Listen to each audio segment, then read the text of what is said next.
عثمانی رحمہ اللہ، ان کی جو تفسیر ہے معارف القرآن، حضرت نے درود و سلام کے پڑھنے پر مستقل ایک رسالہ لکھا ہے اور ایک کتاب تحریر فرمائی ہے۔ ان کی ایک کتاب ہے مشہور معروف، اس کتاب کا نام ہے جواہر الفقہ۔ اس جواہر الفقہ کے اندر مستقل ایک رسالہ موجود ہے جس کا نام ہے تنقیح الکلام فی احکام الصلاۃ والسلام۔ یہ ہمارے اکابرین میں سے حضرت حامی علیہ الرحمہ نے درود و سلام کی فضیلت اور منقبت کے بارے میں ایک رسالہ لکھا ہے جس کا نام ہے زاد السعید فی الصلاۃ علی النبی الوحید۔ یہ رسالہ بھی دستیاب ہے۔ اس کے اندر بھی حضرت حامی علیہ الرحمہ نے علماء دیوبند کا عقیدہ بیان کیا ہے کہ ہم درود و سلام پڑھنے کو کتنی بڑی عبادت سمجھتے ہیں۔ اور دوسری ایک کتاب ہے عربی زبان میں الصبح المنیر فی اکثار الصلاۃ والسلام علی البشیر والنذیر۔ یہ شیخ عبدالرحمن الکوثر البرنی مفتی عاشق الہی رحمہ اللہ کے بڑے فرزند ہیں، انہوں نے یہ کتاب لکھی ہے۔ بلکہ ان کی ہی ایک دوسری کتاب ہے، وہ کتاب بھی عربی زبان میں موجود ہے۔ اس کے اندر حضرت والا نے 40 درود السلام کو بیان کیا ہے جن کو قرآن و سنت سے ثابت کیا ہے۔ تو من جملہ جو بات میں عرض کر رہا ہوں کہ علماء دیوبند کو خامخواہ بدنام کرنے کی کوشش کی جا رہی ہے کہ علماء دیوبند درود و سلام کی قائل نہیں، یہ بالکل غلط بات ہے، بلکہ ہم درود و سلام کو اذکار میں بہت ہی بڑی عبادت سمجھتے ہیں۔ آج بھی الحمدللہ ہمارے اکابرین علماء دیوبند کا خانقاہی سلسلہ موجود ہے۔ پہلے دور کے جو بزرگان دین اور اسلاف ہوا کرتے تھے وہ لوگوں کی تربیت خانقاہوں میں فرمایا کرتے تھے، لیکن ایک دور وہ بھی آیا ہے کہ یہاں خانقاہوں کا سلسلہ ختم ہو گیا، لیکن اللہ جزائے خیر عطا فرمائے علماء دیوبند کو، انہوں نے خانقاہی سلسلے کو اسی سنت کے نہج پر قائم کیا جس نہج پر وقت کے اسلاف اور وقت کے مشائخ نے اس کو چھوڑا تھا، اسی نہج پر۔ اور آج بھی ہمارے خانقاہی نظاموں میں الحمدللہ صلاۃ و سلام کی کثرت ہوتی ہے۔ آج بھی مریدین اپنے مشائخ سے جو دروس لیتے ہیں، ہمارے مرشدین اپنے مریدین کو اس بات کا بڑا ہی پابند کرتے ہیں کہ دن کے اندر بکثرت درود و سلام پڑھنا چاہیے۔ جیسے کہ مناجات مقبول حضرت حامی علیہ الرحمہ کی کتاب ہے، ہمارے مشائخ اس کو پڑھنے کا حکم دیا کرتے ہیں، اور ملا قاری علیہ الرحمہ الحزب الاعظم الحمدللہ ہمارے مدارس کے طلبہ پڑھتے ہیں، ہمارے مشائخ اس کا پڑھنے کا حکم دیتے ہیں، اس کی اجازت بعض جگہ دی جاتی ہے۔ تو میرے عزیز دوستو، یہ بلا وجہ علماء دیوبند کو بدنام کرنے کی کوشش کی جا رہی ہے، لیکن میں اس سے پہلے عرض کروں گا جن کتابوں کا میں نے نام عرض کیا ہے، ان کتابوں کو آپ فی الفور حاصل کریں اور ان کتابوں کو حرز جان سمجھے، کثرت کے ساتھ ان کتابوں کو مطالعہ کرے، پھر جا کے آپ پر یہ بات نمایاں ہو سکتی ہے کہ علماء دیوبند کو درود و سلام سے متعلق کیا عقیدہ اور نظریہ ہے۔ فضائل اعمال حضرت شیخ زکریا رحمۃ اللہ تعالی علیہ کی فضائل اعمال کی جلد اول کے اندر جو فضائل درود ہے، کثرت کے ساتھ اس کو پڑھیں، ایک کتاب ہے۔ دوسری کتاب وہ بھی اردو زبان میں ہے جس کا میں نے حوالہ عرض کیا ہے، تنقیح الکلام، حضرت مفتی اعظم پاکستان مفتی شفیع صاحب رحمۃ اللہ علیہ، اس کتاب کو حاصل کرے۔ وہ جواہر الفقہ کے اندر وہ رسالہ مستقل موجود ہے۔ زاد السعید حضرت حامی رحمۃ اللہ تعالی علیہ کی کتاب، اس کو حاصل کرے۔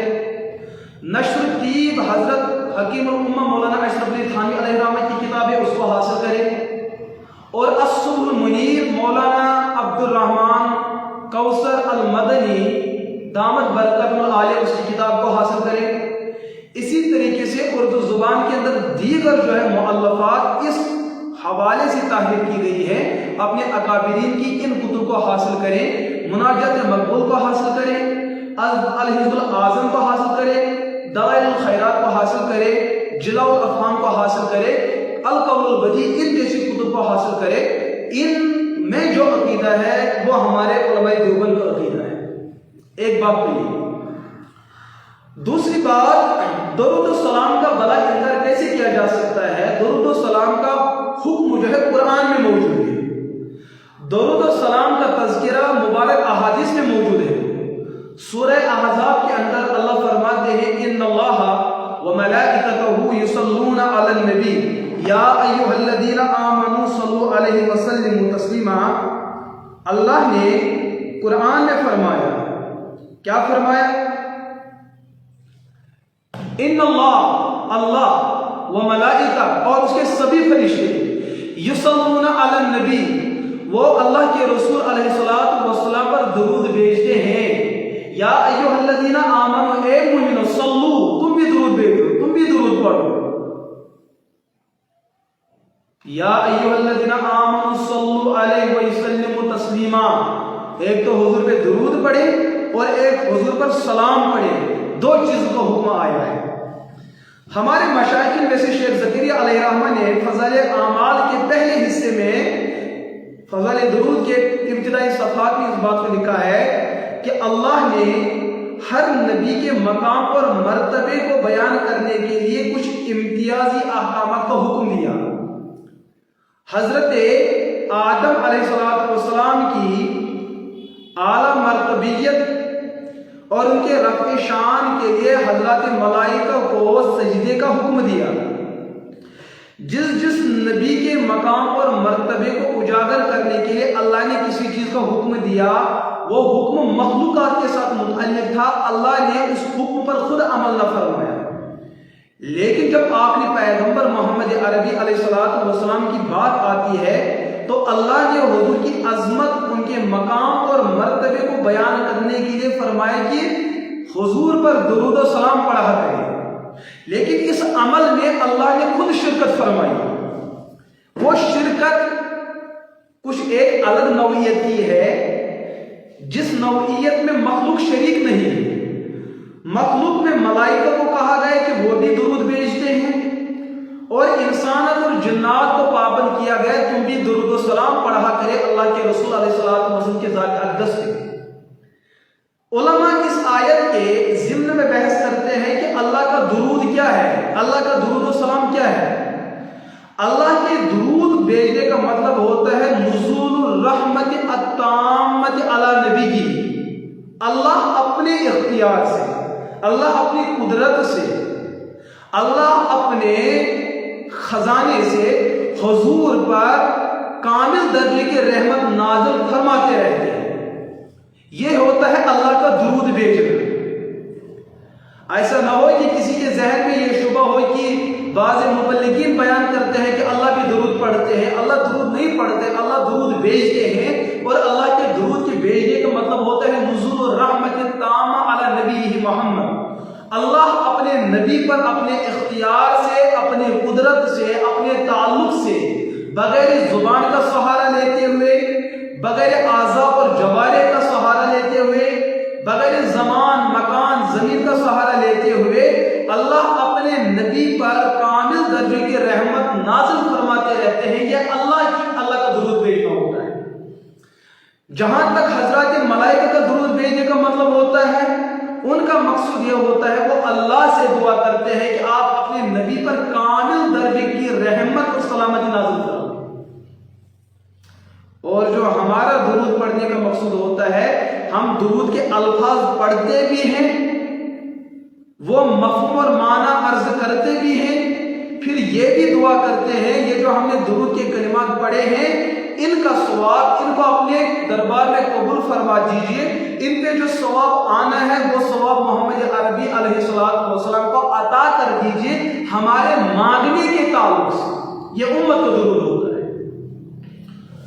الحمدللہ ہمارے مشائخ دیوبند جن کتب کا میں نے حوالہ دیا ہے، بالخصوص فضائل اعمال، شیخ زکریا رحمہ اللہ کی فضائل درود، اس کے ابتدائی صفحات میں لکھا ہے ایک بالغ مرد اور ایک بالغ عورت پر انتقال سے پہلے پوری زندگی میں ایک مرتبہ اللہ کے رسول علیہ السلام پر درود پڑھنا فرض ہے۔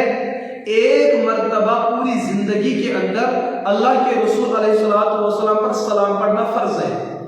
ایک مرتبہ درود پڑھنا فرض ہے، ایک مرتبہ سلام پڑھنا فرض ہے۔ اگر ایک بالغ مرد نے بلوغیت کے بعد تا انتقال زندگی میں کبھی بھی حضور پر ایک بار بھی درود نہیں پڑھا، یہ شخص اللہ کے یہاں بہت ہی بڑا مجرم ہے۔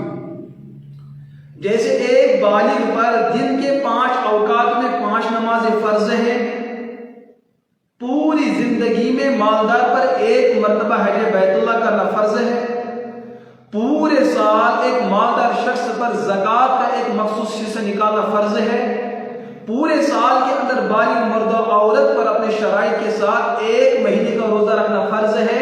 اسی طریقے سے پوری زندگی کے اندر ایک بار حضور پر درود پڑھنا، ایک بار حضور پر سلام پڑھنا فرض ہے۔ یہ شیخ زکریا علیہ الرحمہ نے لکھا ہے اور دلائل کے ساتھ اس کو بیان کیا ہے۔ کیوں؟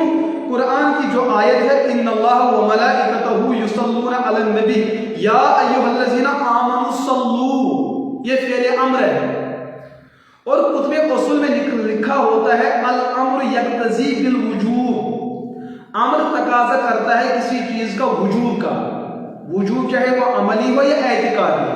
ہاں، تو یہ اصول مد نظر رکھتے ہوئے اللہ نے چونکہ درود پڑھنے کا حکم دیا ہے تو بار بار پڑھنے کا حکم نہیں دیا ہے۔ اس آیت کے اندر مطلق آیا ہے، مطلق کا یہی ہے کہ فرد کامل کی پوری زندگی میں ایک بار پڑھنا درود فرض ہے۔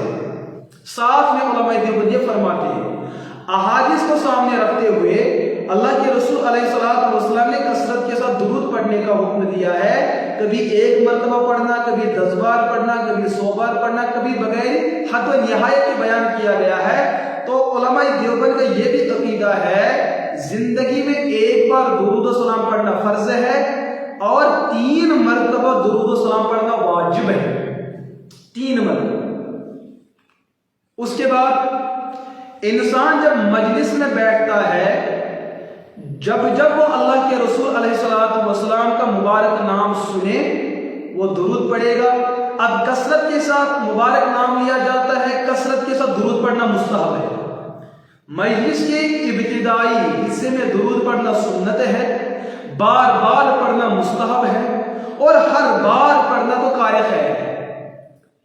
جس شخص نے زندگی میں ایک بار پڑھا اس نے فرض کو ادا کیا، جس شخص نے زندگی میں 3 بار پڑھا اس نے واجب کا حق بھی ادا کیا ہے۔ جو ہر مجلس کی ابتدا میں درود پڑھتا ہے اس نے سنت پر عمل کیا ہے۔ جو کثرت کے ساتھ پڑھتا ہے، چاہے گھر میں پڑھے، چلتے پڑھے، بیٹھتے پڑھے، جیسے پڑھے، شرائط کے صحیح کے ساتھ اس نے مستحب پر بھی عمل کیا ہے۔ یہ ہے درود پڑھنے کے درجات۔ لہذا فرض پر بھی عمل کرنا چاہیے، واجب پر بھی عمل کرنا چاہیے، سنت پر بھی عمل کرنا چاہیے، مستحب پر بھی عمل کرنا چاہیے۔ علماء دیوبند کا عقیدہ اور نظریہ ہے۔ احادیث کے اندر آتا ہے اللہ کے رسول علیہ الصلوۃ والسلام نے فرمایا من صلی علیہ صلاۃ واحدہ صلی اللہ علیہ عشرہ، جس شخص نے مجھ محمد عربی علیہ الصلوۃ والسلام پر ایک بار درود پڑھا اللہ اس پر 10 رحمتوں کا نزول فرماتے ہیں، اور ایک روایت میں آتا ہے 10 گناہ معاف کیے جاتے ہیں، اور ایک روایت میں آتا ہے اس کے 10 درجات کو بلند کیا جاتا ہے۔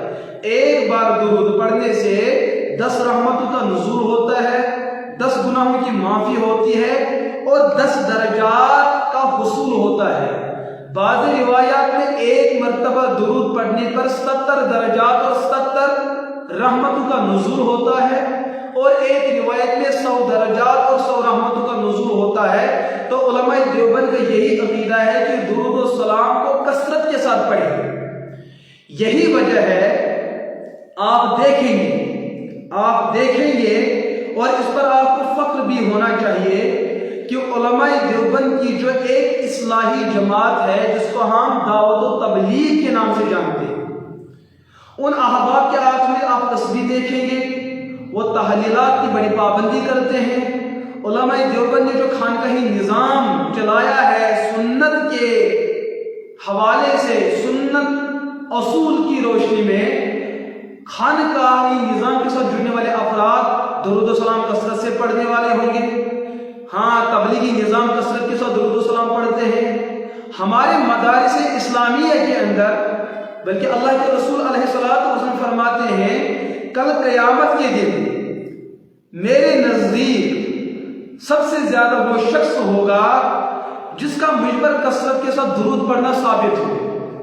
اب ہمارے مدارس کے اندر آپ دیکھ لیجئے، درجے عربی اول سے لے کر درجے ہفتم دور حدیث تک کوئی ایک درجہ اور کوئی ایک کلاس ایسی نہیں ہے کہ جس میں درود و سلام کی تعلیم نہ ہوتی۔ پہلے کلاس کے اندر حدیث کی کتاب جو ہمیں پڑھائی جاتی ہے، جس کے اندر احادیث بھی ہے، اس کا نام ہے ذات الطالبین۔ اس کے اندر تقریباً 200-500 احادیث موجود ہیں۔ جب بھی استاد قال النبی صلی اللہ علیہ وسلم پڑھتے ہیں، خود بھی درود پڑھتے ہیں اور طالب علم بھی درود پڑھتا ہے، خود بھی درود پڑھتے ہیں اور طلبہ بھی درود پڑھتے ہیں۔ عربی صوم کی بات کریں تو اس میں مشکات الآثار پڑھائی جاتی ہے، اس میں بھی 500-600 احادیث ہیں۔ جب بھی استاد قال النبی صلی اللہ علیہ وسلم قال رسول اللہ صلی اللہ علیہ وسلم پڑھتے ہیں تو طالب علم بھی درود پڑھتا ہے، استاد بھی درود پڑھتا ہے۔ عربی چہارم کی بات کریں تو الفیۃ الحدیث مولانا منظور نعمانی علیہ رحمہ، جس کے اندر 1100 حدیث موجود ہے، اس کے اندر ہر حدیث پر درود پڑھا جاتا ہے۔ عربی پنجم کی بات کریں تو اس کے اندر یا تو ریاض الصالحین کو پڑھایا جاتا ہے یا حدیث کی اور کوئی جیسے آثار السنن پڑھائی جاتی ہے۔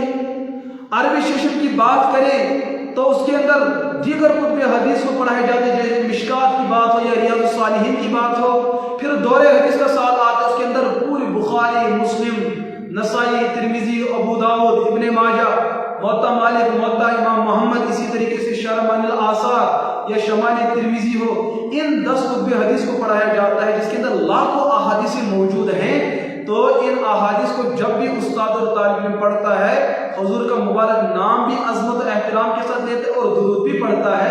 حضور علیہ الصلوۃ والسلام نے فرمایا کل قیامت کے دن کثرت کے ساتھ مجھ پر درود پڑھنے والے میرے نزدیک ہوں گے۔ اس وقت مدارس نظام اسلامی کے جو طلبہ ہیں، دعوت و تبلیغ سے جڑے ہوئے جو لوگ ہیں، خانقاہی نظام سے جڑے ہوئے جو لوگ ہیں، جو بکثرت درود و سلام پڑھتے ہیں، یا دیگر تعلقات کے ساتھ جڑے ہوئے لوگ جو اپنے معمول کے اعتبار سے درود و سلام کا ورد کرتے ہیں، امید یہ ہے کہ کل قیامت کے دن اللہ کے دربار میں سب سے زیادہ اعلیٰ اور عرفہ مقام پہ فائز ہوں گے عام امتیوں کے مقابلے میں۔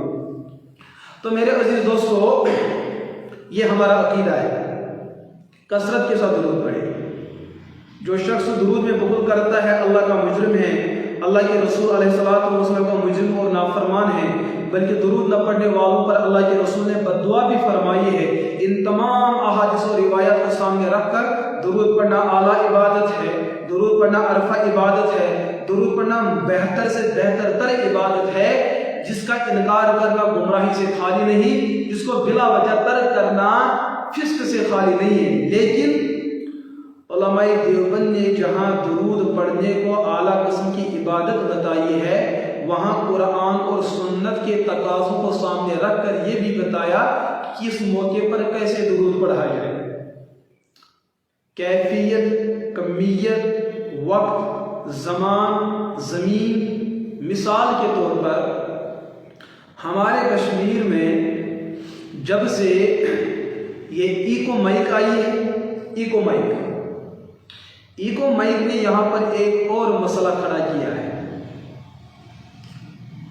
وہ یہ کہ بعض علاقوں میں اب دیکھنے کو مل رہا ہے کہ جو مؤذنین اذان دیتے ہیں وہ اذان کے اختتام پہ بآواز بلند درود و سلام پڑھتے ہیں، اس کے بعد مروجہ اور مسنونہ دعا پڑھتے ہیں۔ لیکن یہ کل کی پیداوار ہے، بعض علاقوں میں گنے چنے چند علاقوں میں ایسا دیکھنے کو ملتا ہے، بلکہ علاقوں کے اندر کسی مسجد میں یہ سب کچھ دیکھنے کو ملتا ہے، ورنہ بکثرت اور جمہور و سواد اعظم مستقل اپنی گزشتہ سنت پر عمل کرتی ہے کہ اذان دینے کے بعد بآواز آہستہ درود و سلام بھی پڑھتے ہیں اور اس کے بعد مسنون دعا بھی پڑھتے ہیں اور اس کے بعد نماز کی ادائیگی ہوتی ہے۔ لیکن جب سے ایکو مائک منظر عام پہ آئی، تب سے ایکو مائک کے ساتھ یہ بآواز بلند درود پڑھنا بھی کچھ علاقوں کی کچھ مساجد کے اندر دیکھنے کو ملتا ہے۔ اب جب ان لوگوں کو کہا جاتا ہے کہ آپ بعد اذان بآواز بلند جو درود پڑھتے ہیں اس کی دلیل کیا ہے؟ دلیل تو اس کی ملتی نہیں. کیوں؟ کسی چیز کا ثبوت یا تو قرآن سے ملے گا، کسی چیز کا ثبوت یا تو صحیح احادیث مبارکہ سے ملے گا، کسی چیز کے جواز اور صحیح ہونے کی دلیل یا تو صحابہ کرام رضی اللہ عنہ اجمعین کے مبارک عمل سے ملے گا، یا کسی چیز کے جائز ہونے کی دلیل چار ائمہ مجتہدین امام اعظم ابو حنیفہ، امام مالک، امام شافعی، امام احمد بن حنبل رحمہم اللہ علیہ اجمعین کی مدونہ کتب فقہ کے اندر دلیل یا اس کا مسئلہ مل سکتا ہے. یہ جو آج کے دور میں بعض علاقوں کی بعض مساجد میں بعد اذان بآواز بلند درود پڑھا جاتا ہے، نہ قرآن میں اس کا ثبوت ہے، نہ حدیث مبارکہ میں اس کا ثبوت ہے، نہ صحابہ کرام سے اس کا ثبوت ہے، نہ امت کے اجماع سے اس کا ثبوت ملتا ہے، نہ مجتہدین کے اجتہاد سے اس کا ثبوت ملتا ہے.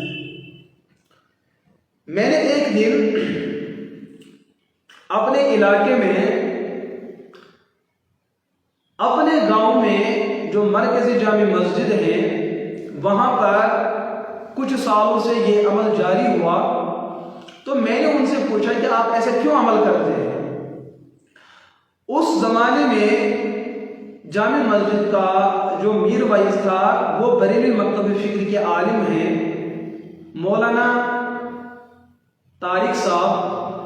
میں نے جب ان سے پوچھا کہ آپ اس کی کوئی دلیل دے سکتے ہیں کہ اذان دینے کے بعد بآواز بلند درود پڑھنا، پہلے تو مجھے کہنے لگے کہ اس کی دلیل مسلم حدیث کے اندر موجود ہے. میں نے کہا مسلم شریف کے اندر اتنی سی بات ہے کہ اللہ کے رسول علیہ الصلوۃ والسلام نے فرمایا جس نے اذان پڑھی، اذان کے بعد مجھ پر درود پڑھا، پھر مسنونہ کلمات کو پڑھا تو اس کے لیے میری شفاعت واجب ہے. درود تو ہم بھی پڑھتے ہیں، درود تو پوری امت مسلمہ پڑھتی ہے بعد اذان کی، درود پڑھنے کا کوئی منکر نہیں ہے. سوال ہے بآواز بلند اور جہر کے ساتھ، وہ بھی مائک پر ان کلمات کو دہرایا جاتا ہے، اس کے بارے میں کس حدیث کے اندر صراحت ہوئی؟ تو مجھے کہنے لگے جہر کا تو تذکرہ نہیں ہے لیکن پڑھنے کا تذکرہ ہے. میں نے کہا پڑھنے کا تو کوئی منکر ہے نہیں. جیسے 5 نمازیں ہم پڑھتے ہیں، ہر نماز کے اندر سورہ فاتحہ پڑھی جاتی ہے، ہر نماز کے اندر ضم سورہ پڑھی جاتی ہے، لیکن 3 نمازیں وہ ہے جن میں سورہ فاتحہ اور ضم سورہ پڑھی بھی جاتی ہے اور جہرن بھی پڑھی جاتی ہے، اور 2 نمازیں وہ ہے جن میں ضم سورہ اور سورہ فاتحہ پڑھی جاتی ہے مگر جہر نہیں پڑھی جاتی ہے. تو جو ہم 3 نمازوں کے اندر سورہ فاتحہ اور ضم سورہ پڑھتے ہیں جہر کے ساتھ، احادیث کے اندر پڑھنے کا بھی تذکرہ ہے اور جہر کا بھی تذکرہ ہے. اسی وجہ سے ہم 3 نماز کے اندر پڑھتے بھی ہیں اور جہر بھی کرتے ہیں. لیکن ظہر اور عصر کی نماز میں صرف پڑھنے کا تذکرہ ہے، جہر کا تذکرہ نہیں ہے. تو مسلم کی روایت میں اذان کے بعد صلاۃ و سلام پڑھنے کا تذکرہ تو ہے مگر جہر کا تذکرہ نہیں ہے. اب اگر آپ نے جہر کو بڑھایا ہے تو دلیل دینی آپ کے ذمے ہے. تو مجھے کہنے لگے کہ جہر کا تذکرہ نہیں ہے. میں نے کہا بلا وجہ جہر کرنا کیا یہ شریعت زیادتی نہیں ہے؟ تو پھر مجھے کہنے لگے ہاں زیادتی ہے، اب لوگ تو کرتے ہیں نا. میں نے کہا نہ قرآن میں اس کا ثبوت، نہ حدیث مبارکہ میں اس کا ثبوت، نہ امت کے اجماع میں اس کا ثبوت. بالخصوص رضا خانی لوگ حنفیت کے مدعی اور دعوے دار ہے. ابو حنیفہ علیہ رحمہ نے جہاں کتاب المسائل اذان کو بیان کیا ہے تفصیل کے ساتھ، اذان پڑھنے کا سنت طریقہ کیا ہے، اذان کے کلمات کیا ہے، اذان سے پہلے کن چیزوں کا خیال رکھنا چاہیے، دوران اذان کن چیزوں کا اہتمام کرنا چاہیے، اذان کے بعد کن کلمات کا اہتمام کرنا چاہیے، وہاں ابو حنیفہ علیہ رحمہ نے جہر کے تذکرے کو کسی جگہ نہ ضمناً بیان کیا، نہ اشارتاً، نہ صراحتاً. تو پتہ چلا کہ اب جو وجود میں یہ بات آ رہی ہے کہ مساجد کے اندر بآواز بلند درود پڑھا جاتا ہے، اس کا ثبوت کسی بھی جگہ نہیں ہے. تو علماء دیوبند کا عقیدہ یہ ہے کہ جو درود جس طریقے سے پڑھنا سنت ہے اس کو ویسے ادا کرو، اس طریقے میں نہ کمی کرو نہ اضافہ کرو. رضا خانی لوگ جس احمد رضا نے علماء حرمین کو علماء دیوبند سے بدزن کرنے کی کوشش کی کہ علماء دیوبند درود و سلام پڑھنے کے قائل نہیں ہے، یہ ہم پہ الزام ہے، بلکہ درود و سلام پڑھنے کا ہر کوئی قائل ہے۔ ہم علماء دیوبند کہتے ہیں درود ویسے پڑھو جیسے اللہ کے رسول علیہ السلام نے سکھلایا اور بتلایا۔ ہم علماء دیوبند کا کہنا یہ ہے درود و سلام ویسے پڑھو جیسے حضرت ابو بکر رضی اللہ تعالیٰ عنہ سے لے کر صحابہ میں ایک آخری صحابی تک جس صحابی نے جو درود جیسے پڑھا اور جس طریقے سے پڑھا، ہم علماء دیوبند کا عقیدہ یہ ہے ویسے پڑھو جیسے صحابہ نے پڑھا، اتنا پڑھو جتنا صحابہ نے پڑھا، جب پڑھو جب صحابہ نے پڑھا، وہاں پڑھو جہاں صحابہ نے پڑھا، ویسے پڑھو جیسے صحابہ نے پڑھا۔ ہم علماء دیوبند کا نظریہ یہ ہے، ہم کہتے ہیں کہ درود و سلام ویسے پڑھو جس پر پوری امت کا اتفاق ہے، مشرق و مغرب، شمال و جنوب، حنفیہ، شافعیہ، مالکیہ، حنابلہ، ان تمام مسلمانوں کا درود پڑھنے کا جس طریقے پر اتفاق ہے، اس اتفاقی درود کا پڑھنا ہم شریعت سمجھتے ہیں۔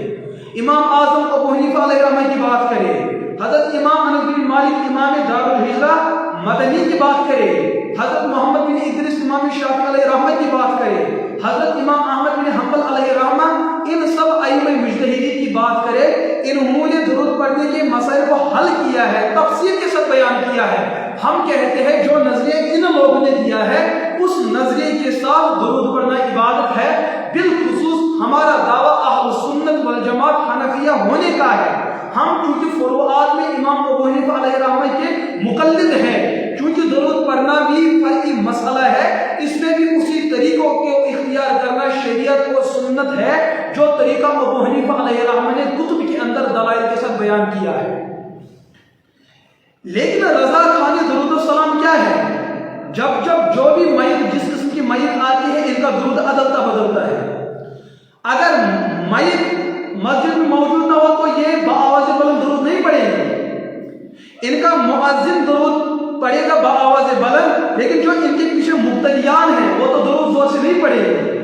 ان کا کوئی مفتی صاحب کی موجودگی میں کوئی مؤذن درود زور سے پڑھے گا بعد اذان، لیکن مفتی صاحب خود نہیں درود پڑھیں گے۔ میں نے ایک دن اسی مذکورہ مولانا سے کہا اگر اذان کے بعد بآواز بلند درود پڑھنا سنت ہے تو میں نے آپ کو کبھی بھی جا کر مسجد میں نہیں دیکھا کہ آپ نے اذان کہنے کے بعد بآواز بلند درود پڑھا، بالکل خاموش ہو گئے۔ میرے دوستو، خاموشی وہاں ہوتی ہے جہاں دلیل نہیں ہوتی ہے۔ تو علماء دیوبند کا عقیدہ کیا ہے؟ درود عبادت ہے، لیکن اس عبادت میں جو طریقہ ہے وہ مصطفیٰ اور صحابہ کا طریقہ اور مجتہدین کا طریقہ ہے۔ اگر ان طریقوں سے کوئی درود پڑھا جائے وہ عبادت ہوتی ہے۔ ایک مسئلہ یہ۔ دوسرا مسئلہ ہمیں پوچھا جاتا ہے کیا کھڑے ہو کے درود پڑھنا ناجائز ہے؟ ہمارے بھی اپنے احباب کبھی کبھار یہ سوال کرتے ہیں کہ درود پڑھنا کھڑے ہو کے ناجائز ہے۔ میں نے کہا یہ تو غلط بات ہے۔ اللہ کے رسول علیہ السلام سے درود کا پڑھنا بحالت قیام بھی ثابت ہے، اللہ کے رسول علیہ السلام سے درود پڑھنا بحالت قعود بھی ثابت ہے، اللہ کے رسول علیہ السلام کے یہاں درود پڑھنا بحالت تشہد بھی ثابت ہے، اللہ کے رسول علیہ السلام کے یہاں درود پڑھنا اور کیفیت کے ساتھ بھی ثابت ہے۔ ارے جب ہم قبرستان جاتے ہیں زیارت قبور کرنے کے لیے، وہاں پر اہل قبور کو ہم سلام عرض کرتے ہیں، ان کے لیے ہم دعا کرتے ہیں، دعا سے پہلے اللہ کی ثنا اور حمد بیان کرتے ہیں، حمد کے بعد اللہ کے رسول علیہ السلام پر درود و سلام پڑھتے ہیں، اس کے بعد فاتحہ خوانی کرتے ہیں۔ تو یہ درود خوانی اور یہ صلاۃ و سلام ہم قبرستان میں جا کر بیٹھ کے پڑھتے ہیں یا کھڑے ہو کے؟ امت کا عمل یہ ہے کہ ہم قبرستان جاتے ہیں، کھڑے ہو کے ہم وہاں درود پڑھتے ہیں، کھڑے ہو کے وہاں صلاۃ و سلام پڑھتے ہیں، کھڑے ہو کے وہاں دعا کرتے ہیں۔ تو درود و سلام کا پڑھنا کبھی کھڑے ہو کے بھی ثابت ہے اور کبھی بیٹھ کے بھی ثابت ہے، کبھی بحالت تشہد کے بھی ثابت ہے اور کبھی کسی اور حیت کے ساتھ ثابت ہے۔ ہمارا نظریہ یہ ہے جہاں بیٹھ کے ثابت ہے وہاں بیٹھ کے پڑھو، جہاں کھڑے ہو کے ثابت ہے وہاں کھڑے ہو کے پڑھو، جہاں بحیثیت تشہد کے وہاں ویسے پڑھو۔ ہم الحمدللہ جب نماز پڑھتے ہیں، نماز میں بھی ہم درود پڑھتے ہیں، لیکن تشہد کی حالت میں۔ اب اگر کوئی رضا خوانی عقل کا دشمن نماز کے دوران بحالت تشہد کو چھوڑ کر کھڑے ہو جائیں کہ کھڑے ہو کے درود پڑھو، حضور کی تعظیم اس میں ہے، تو یہ عمل کرنے سے لوگوں کی نماز فاسد ہو جائے گی، نماز ٹوٹ جائے گی۔ نماز میں درود و سلام پڑھنا ہے بیٹھ کے، وہاں بیٹھ کے ہی سنت ادا ہوگی۔ اگر کسی نے کھڑے ہو کے پڑھنا شروع کر دیا، امام نے جان بوجھ کے کر دیا، تو نماز سب کی فاسد، بھول ہو گئی تو سجدہ سہو لازم۔ لیکن جہاں کھڑے ہو کے درود پڑھنا سنت ہے، وہاں کھڑے ہو کے ہی درود پڑھا جائے۔ آپ کسی میت پر نماز جنازہ پڑھتے ہیں، پہلی تکبیر کہنے پر ثنا پڑھتے ہیں، دوسری تکبیر پڑھنے پر جمہور اہل سنت اللہ کے رسول علیہ السلام پہ یہ درود پڑھتی ہے، لیکن یہ درود بحالت قیام پر کھڑے ہو کے پڑھی جاتی ہے۔ ہمارا نظریہ یہ ہے کہ اس موقع پہ درود کھڑے ہو کے پڑھو۔ جب آپ اللہ کے رسول علیہ السلام کے روزے پہ جاؤ، وہاں صلاۃ و سلام آپ کو عرض کرتی ہیں، آپ اپنے چہرے کو نبوت کے مبارک چہرے کی طرف کرے اور اپنی پشت کو قبلے کی طرف رکھے، پھر کھڑے ہو کے پڑھے الصلاۃ والسلام علیک یا رسول اللہ۔ یہاں پر کھڑے ہو کے درود پڑھنا، دونوں ہاتھوں کو ناک کے نیچے باندھ کر تعظیم کے ساتھ، احترام کے ساتھ درود پڑھنا، یہاں پر سنت اور مستحب عمل یہ ہے۔ جہاں کھڑے ہو کے پڑھنے سے تقاضا پورا ہوگا وہاں وہ سنت ہے، جہاں بیٹھنے سے سنت ادا ہوگی وہاں درود و سلام بیٹھ کے پڑھنا ہی سنت ہے، جہاں تشہد کی حالت میں درود و سلام پڑھنا ہوگا وہاں اس سے وہی سنت ادا ہوگی۔ تو علماء دیوبند کا یہ عقیدہ ہے۔ بریلیت کا کیا عقیدہ ہے؟ جہاں کھڑے ہو کے درود پڑھنے کا ہمارا من کرے وہاں کھڑے ہو کے پڑھو، جہاں بیٹھ کر درود پڑھنے کا ہمارا دل اور ہمارا من کرے وہاں بیٹھ کے پڑھو، جہاں تشہد کی حالت میں درود پڑھنے کا ہمارا من کرے وہاں بیٹھ کے تشہد کے اندر پڑھو۔ تو بریلیت بھی کھڑے ہو کے پڑھتی ہے لیکن من پر عمل کرتی ہے، علماء دیوبند کھڑے ہو کے درود پڑھتی ہے لیکن صحابہ کے عمل کو دیکھ کر پڑھتی ہے۔ بریلوی لوگ کہتے ہیں بیٹھ کے درود پڑھو کیونکہ ہمارا من کرتا ہے، لوگ پڑھتے ہیں۔ علماء دیوبند کا عقیدہ ہے کہ درود بیٹھ کر بھی پڑھو، ہم اس وجہ سے پڑھتے ہیں کہ حضور اور صحابہ بھی کبھی کبھار بیٹھ کے درود پڑھتے ہیں۔ علماء دیوبند کہتے ہیں حالت تشہد میں درود پڑھے کیونکہ حضور ویسے درود پڑھا کرتے تھے۔ بریلوی کہتے ہیں کہ تشہد میں درود پڑھے کیونکہ حضور نہیں بلکہ ہمارا من کرتا ہے، وہ من والے ہیں اور ہم نبی والے ہیں۔ بریلیوں کا درود اب والا ہے اور ہمارا درود رب والا ہے، ان کا درود نفس والا ہے اور ہمارا درود پیغمبر والا ہے۔ درود وہ بھی پڑھتے ہیں، درود ہم بھی پڑھتے ہیں، اس میں ان کا طریقہ نفس والا ہوتا ہے، ہمارے درود میں طریقہ رب والا ہوتا ہے۔ جو رب والا درود پڑھے وہ گستاخ کہلاتا ہے اور جو نفس والا درود پڑھے اس کو عاشق رسول کہا جائے۔ وہاں پہ کیا انصاف کی بات ہے؟ تیسری بات، علماء دیوبند کے بارے میں یہ بھی کہا جاتا ہے کہ علماء دیوبند زور سے درود پڑھنے کو ناجائز سمجھتی ہے۔ علماء دیوبند کا عقیدہ ہے کہ بیٹھ کے ہی درود پڑھو۔ میرے عزیز دوستو، یہ بھی ہم پہ ایک الزام ہے اور ناجائز الزام ہے۔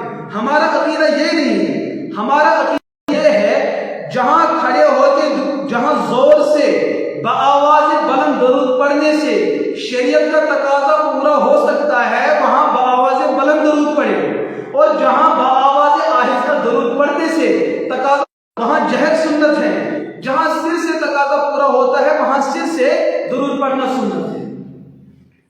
اس کی ہزاروں مثالیں موجود ہیں، اس کی لاکھوں مثالیں موجود ہیں۔ کیا کوئی شخص نماز میں درود و سلام زور سے پڑھ سکتا ہے؟ سب کا جواب ہوگا نہیں۔ کیا نماز جنازے میں درود و سلام زور سے پڑھا جا سکتا ہے؟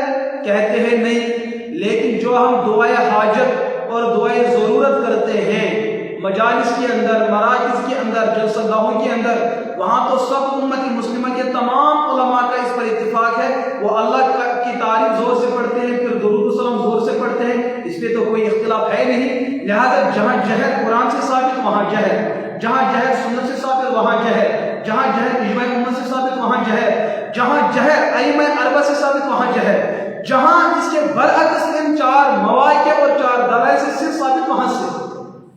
بریلوی بھی جہر کرتے ہیں، دیوبندی بھی جہر کرتے ہیں، ہمارا جہر قرآن سے ثابت، ہمارا سر قرآن سے ثابت۔ ان کا جہد لوگوں سے ثابت، ان کا سر لوگوں سے ثابت۔ اصل جنگ تو یہ ہے، تو میں نے خلاصتاً المحند علی المفند کا جو سوال نمبر 7 ہے کہ علماء دیوبند کا صلاۃ و سلام پڑھنے کے بارے میں کیا عقیدہ ہے، یہ میں نے بالاختصار آپ کی خدمت میں عرض کیا ہے۔ لیکن ایک دوسرا سوال جو ہے جس کی جانب احباب نے پہلے بھی توجہ فرمائی، وہ یہ کہ علماء دیوبند درود حضور کے بارے میں کیا عقیدہ رکھتے ہیں۔ کیا علماء دیوبند کے یہاں درود حضور پڑھنا جائز ہے؟ اگر جائز ہے تو کن شرائط کے ساتھ پڑھنا جائز ہے؟ اور بعض ساتھی نے یہ بھی سوال لکھا تھا کہ ہم نے علماء دیوبند کے معتبر کتب فتاوی کے اندر ان سوالات کو دیکھا تھا کہ جن میں علماء دیوبند نے درود حضور پڑھنے کی اجازت دے رکھی ہے، لیکن آج کے دور میں بعض علماء دیوبند ایسے دیکھنے کو ملتے ہیں جو درود حضور پڑھنے کو ناجائز سمجھتے ہیں اور اس کی اجازت نہیں دیتے۔ میرے دوستو، بات تو صحیح ہے۔ سب سے پہلے ہمیں یہ سمجھنا ہے کہ درود حضور کیا ہے۔ درود حضور کے بارے میں ایک ہی مسئلہ آپ ذہن میں رکھیں، وہ کلمات، وہ الفاظ، جن کلمات اور الفاظ کو اس نوعیت کے ساتھ پڑھا جائے کہ کلمات کے اندر وہ تعبیر ہو کہ جیسے ہم سامنے موجود کسی شخص یعنی نبی پر درود پڑھتے ہیں۔ سمجھانے کے لیے جب ہمیں کوئی ساتھی ملنے آتا ہے یا ہم کسی ساتھی کو ملنے جاتے ہیں، ہم سلام کرتے وقت اس کو کہتے ہیں السلام علیکم ورحمۃ اللہ یا السلام علیکہ ورحمۃ اللہ، آپ پر اللہ کی سلامتی ہے۔ یہ جو آپ ہے یہ موجود شخص کے لیے استعمال ہوتا ہے۔ تو الصلاۃ والسلام علیکہ یا رسول اللہ، اے اللہ کے رسول علیہ الصلوۃ، آپ پر صلاۃ و سلام۔ جن الفاظ کے اندر ایسا مفہوم ظاہر ہوتا ہو کہ جس میں بظاہر کلمات کا تقاضا یہ ہے کہ سامنے موجود شخصیت کو ہم درود پڑھتے ہیں۔ اب سامنے موجود ہونے کی دو شکلیں کہ حقیقتاً سامنے نبی موجود ہے، حقیقتاً جس کو ہم دیکھ رہے ہیں۔ مثلا اللہ ہر ایک کے ساتھ خیر کا معاملہ فرمائے، ہمارا روزے رسول پہ جانا ہوا، اللہ کے رسول علیہ الصلوۃ والسلام مبارک روزے کے اندر آرام فرمائے ہیں، ان نلت یاری الصبا یوما الی ارض الحرم بلغ سلامی روزۃ فیہا النبی المحترم۔ تو روزے رسول کے اندر اللہ کے رسول علیہ الصلوۃ والسلام آرام فرمائے ہیں، جب ہم زیارت قبر نبوی کی زیارت کے لیے جاتے ہیں تو اس روزے کے اندر حضور موجود ہے، تو سامنے ہے۔ اب ہم نے درود پڑھنا ہے۔ حضرت ابن عمر رضی اللہ تعالی عنہ سے پوچھا گیا جب آپ روزے رسول پہ جاتے ہیں تو کیسے درود پڑھتے ہیں؟ تو فرمایا میں عرض کرتا السلام علیکہ یا رسول اللہ، اس طریقے سے میں درود پڑھتا ہوں۔ یہی حدیث مد نظر رکھتے ہوئے علماء دیوبند کی جملہ کتب جو ہمارے مدارس اسلامیہ میں پڑھائی جاتی ہے، جیسے فقہ کی ایک کتاب الفقہ المیسر، آخر میں کتاب الحج میں ایک عنوان آتا ہے زیارت قبر نبی، وہاں موجود ہے۔ مدارس اسلامیہ کے درجے 2 میں نور الایضاح پڑھائی جاتی ہے، وہاں کتاب الحج کے اندر باب زیارت قبر نبی کے تحت ایک عنوان موجود ہے، وہاں یہ بھی لکھا ہے کہ حضور کے روزے پہ جا کر کیسے درود پڑھنا ہے۔ فتح القدیر کے اندر بات دیکھے، شرح ہدایہ کے جتنی ساری شرحیں ہیں ان کے اندر مسئلہ موجود ہے، جب بھی روزے رسول پہ جانا ہو تو اس وقت پڑھنا ہے الصلاۃ والسلام علیکہ یا رسول اللہ، الصلاۃ والسلام علیکہ یا نبی اللہ۔ بلکہ میں یہی عرض کروں گا کہ اوراد فتحیہ کے اندر جو صلاۃ و سلام کے جو سیگے الفاظ موجود ہیں انہی ثابت شدہ کلمات کو روزے رسول پہ پڑھنا۔ ایک طریقہ یہ ہے کہ حضور سامنے موجود ہونے کی دو شکلیں ہیں، مبارک قبر سے باہر موجود ہوں یا قبر مبارک کے اندر موجود ہو، یہ دونوں چیزیں حضور کا سامنے موجود ہونا ہی۔ اللہ اللہ کی قدرت سے یہ ناممکن نہیں ہے، یہ اللہ کی قدرت سے خارج نہیں ہے۔ اللہ اس چیز پر قادر ہے کہ کسی اپنے مقبول بندے کے قبولیت کے لیے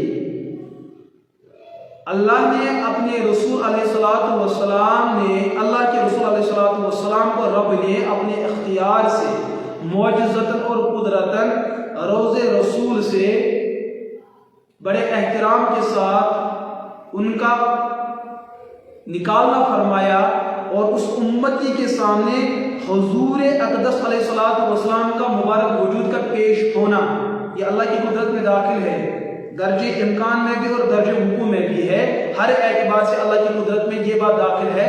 تو اب اس امتی نے براہ راست حضور کو دیکھا، یہ کرامتاً اور حضور کے یہاں معجزتاً اور اللہ کے یہاں قدرتاً، تو یہ چیزیں ہیں۔ اور دوسرا روض رسول پہ جانا، یہ بھی حضور کا سامنے ہونا۔ تیسری شکل حضور کا سامنے ہونے کا مطلب کیا ہوتا ہے؟ ہم کشمیر میں بیٹھے ہیں، حضور روزے میں آرام فرما ہے، لیکن کبھی ایک انسان اتنا بڑا عاشق ہوتا ہے، اتنا بڑا فنا فی رسول ہوتا ہے کہ وہ اس لگن میں، اس فکر میں، اس اڑن کے ساتھ، اس تعلق کے ساتھ بہت ہی زیادہ گہرائی اور گہرائی کے ساتھ سوچ میں پڑا رہتا ہے کہ کاش میں اللہ کے رسول علیہ الصلوۃ والسلام کے مبارک شکل و صورت، ان کے وجود کو دیکھوں۔ یہ اس گہرائی کے ساتھ اس فکر میں پڑ جاتا ہے کہ اس کی نظر حضور کے مبارک چہرے کے وجود اور شکل و صورت پہ جم جاتی ہے۔ بظاہر اس کی آنکھیں کھلی رہتی ہیں، اس کے سامنے پوری دنیا جو اس کے سامنے جو چیزیں ہوتی ہیں بظاہر وہ بھی دیکھنے کو ملتی ہے، لیکن فی الحقیقت اس کی نظر حضور کے مبارک وجود پر ہوتی ہے، جس پر اس نے بہت ہی زیادہ غور کیا ہوتا ہے۔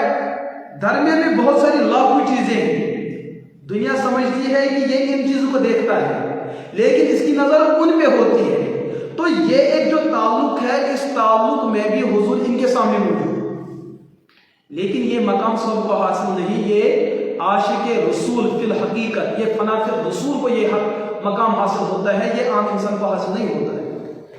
یا اولیاء میں ایسا بہت بڑا ایک طبقہ گزرا ہے کہ جن کو کبھی رکت طاری ہو جاتی تھی کہ ان پر حضور علیہ الصلوۃ والسلام کی شکل و صورت ان پر عیا ہو جاتی تھی۔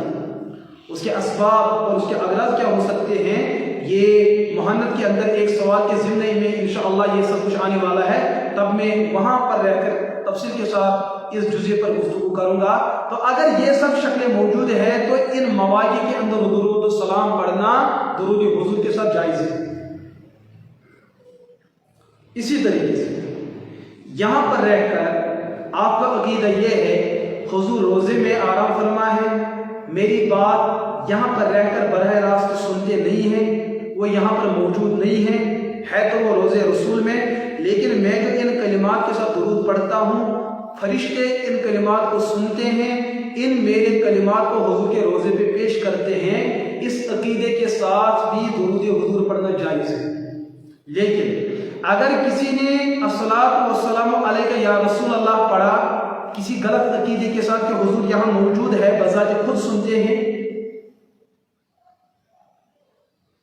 تو اس طریقے سے درود پڑھنا بالکل ناجائز ہے۔ کیوں؟ اولا تو یہ گستاخی کہ حضور آپ کے سامنے موجود ہے، آپ کو کیسے پتہ چلا؟ اگر حضور روزے رسول میں ہے تو یہاں کیسے؟ اگر یہاں ہے تو روزے رسول میں کیسے؟ اگر حضور اپنے جسد خاکی کے ساتھ یہاں تشریف لائے تو وجود تو نظر آتا ہوتا۔ اگر آپ کہو گے کہ وجود نہیں ہے، مبارک جسم کے ساتھ مبارک روح ہے، تو اس روح کو دیکھا کس نے؟ روح کو دیکھا مثلا آپ نے سب کو پابند کیا ہے۔ اگر یہ آپ صرف آپ کا اور نبی کا تعلق ہے تو باقی لوگوں کو اس میں کیسے گھسیٹا جا سکتا ہے؟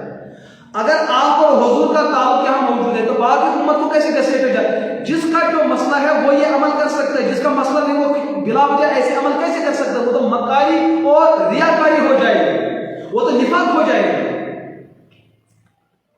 تو لہذا علماء دیوبند نے جو لکھا کہ درود السلام درود حضور پڑھنا جائز بھی ہے، ان کی اپنی شکل ہے، اور جہاں انہوں نے لکھا کہ درود حضور پڑھنا ناجائز ہے، اس کے اپنے وجوہات اور اپنے اسباب ہے۔ علماء دیوبند کے دونوں جوابات جائز ہے۔ آج کے دور میں جو علماء دیوبند درود حضور پڑھنے کو ناجائز کہتی ہے، وہ ان لوگوں کے درود حضور کو ناجائز کہتی ہے جو درود حضور پڑھتی ہے اس عقیدے کے ساتھ الیاذ باللہ کہ حضور خود سنتے ہیں، یا الیاذ باللہ حضور مجلس میں حاضر و ناظر ہے، یا الیاذ باللہ حضور کی مبارک روح یہاں موجود ہے۔ ان چیزوں پر کوئی دلیل نہ ہونے کے باوجود بھی وہ لوگ دعویٰ کرتے ہیں کہ حضور یہاں ہیں۔ ارے جب دلیل نہیں ہے، نہ آپ کو وحی آتی ہے، نہ یہ مسئلہ قرآن میں ثابت ہے، نہ آپ کو کشف ہوا ہے، نہ آپ کو کرامت ظاہر ہوئی ہے، تو ان تمام چیزوں کو نہ پائے جائے کے باوجود آپ کہہ رہے ہیں کہ حضور یہاں موجود ہے، کتنی بڑی گستاخی ہے۔ ایک تو یہ انسان جھوٹ بولتا ہے اور درود کے نام پہ جھوٹ بولتا ہے۔ جو شخص درود پڑھے گا اپنے جھوٹ کو سچ ثابت کرنے کے لیے، اس درود پر ثواب تو آتا نہیں، البتہ گناہ تو لازم ہوتا ہے۔ یہی وجہ ہے کہ بعض لوگوں کی رائے الگ ہے، ان کا جواب اس قسم کے لوگوں کو ہے۔ جن لوگوں نے کہا درود پڑھنا جائز ہے، ان کے مخاطب الگ قسم کے لوگ ہیں۔ علماء دیوبند الحمدللہ نقطۂ اعتدال پہ قائم اور دائم ہیں۔ میں نے اس مسئلے کو باختصار عرض کیا ہے۔ اللہ ہمیں کثرت کے ساتھ اللہ کے رسول علیہ الصلوۃ والسلام پر درود پڑھنے کی توفیق عطا فرمائے، اور جن مشائخین نے اس سلسلے کی داغ بل ڈالی ہے، اللہ ان کے درجات کو بلند بالا فرمائے، اور ہمارے مدارس اسلامیہ میں اس کا نظام بالکل موجود ہے۔ ہمارے طلبہ کو قبول فرمائے، ہمارے اساتذہ کو قبول فرمائے، جو ہمارے دعوت و تبلیغ کے ساتھی ہے، اللہ ان کو بھی کثرت کے ساتھ درود سلام پڑھنے کی توفیق عطا فرمائے۔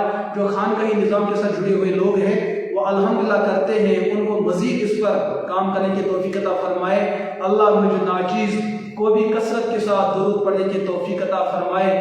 وآخر دعوانا ان الحمد للہ رب العالمین۔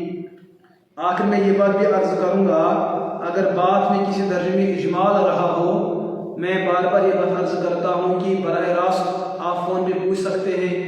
جو فون پہ براہ راست پوچھ نہیں سکتا ہے، واٹس ایپ آپ کے پاس موجود ہے، آپ پوچھ سکتے ہیں۔ تحریر کے ذریعے سے، تقریر کے ذریعے سے آپ اپنے سوال نامے ارسال کر سکتے ہیں، تفصیل کے ساتھ آپ کے سوالات کو جوابات دیا جائے گا۔ اللہ مجھے بھی حق پر عمل کرنے کی توفیق عطا فرمائے، اللہ آپ کو بھی حق پر عمل کرنے کی توفیق عطا فرمائے۔